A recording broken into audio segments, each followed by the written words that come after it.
Hi everyone, welcome to the Highlights from Ukraine podcast, your daily audio summary of the latest news reported in the Ukrainian media. We would really appreciate if you could recommend us to your friends and family as well as share information on social media. This way more people would learn about the podcast and truth about Russia's invasion of Ukraine. My name is Artem and here is the news. For 339 days, Ukraine defends itself against the forces of the Russian invasion. In his Indian video address, President of Ukraine Volodymyr Zelensky informed that yesterday morning the Russian army launched a missile attack on the city of Konstantinivka in Donetsk region.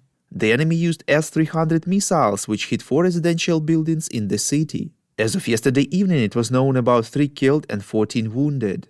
According to Zelensky, such shelling unfortunately are daily occurrences in Ukraine. He stressed that stopping this Russian terror would be possible with adequate missile power for Ukrainian military. Ukraine needs long-range missiles, in particular ATACMS, in order to remove this possibility of the occupier to place its missile launchers somewhere far from the front line and destroy Ukrainian cities with them, said the president. He thanked those politicians, public figures, journalists and ordinary people who support Ukraine in that there can be no taboo in the supply of weapons to protect against Russian terror.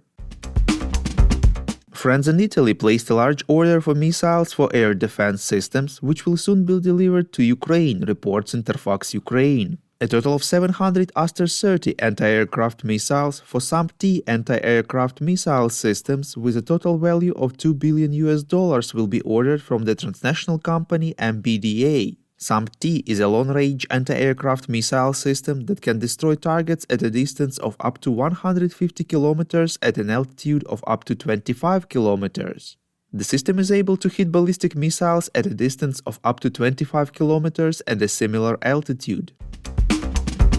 According to the Politica sources, military officials are pushing the US Defense Department to approve sending F-16 fighter jets to Ukraine to help defend against Russian missiles and drones, reports Ukrainska Pravda. A senior Pentagon official told Politico on condition of anonymity that they are not against sending jets to Ukraine, but the final decision has not yet been made, and Ukraine has not declared that fighter jets are its top priority. According to another source, the US needs weeks to decide whether to supply Ukraine with its own aircraft and to approve the re-export of F-16s from other countries.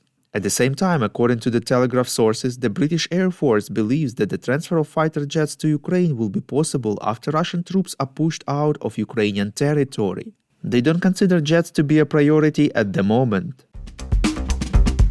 Drones attacked a plant of the Iranian Ministry of Defense near Isfahan, which specializes in the production of ammunition, reports Ukrainska Pravda. Iranian officials claim that the attack was unsuccessful and that only minor damage was caused to the roof of the plant. The Royal United Services Institute informs that near Isfahan is the Iranian company Shahed Aviation Industries, which produces the Shahed kamikaze drones. This type of drones is supplied to Russia.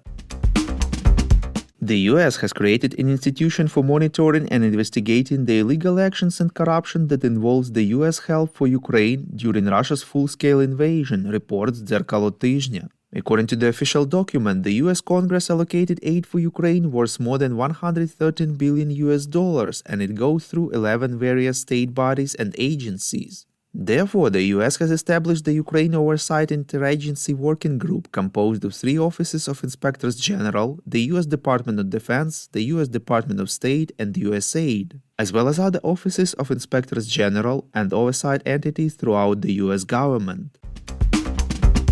If you like what we do and would like to tip us, you can now do so directly to our PayPal. Check out the link in the description to this episode for more details.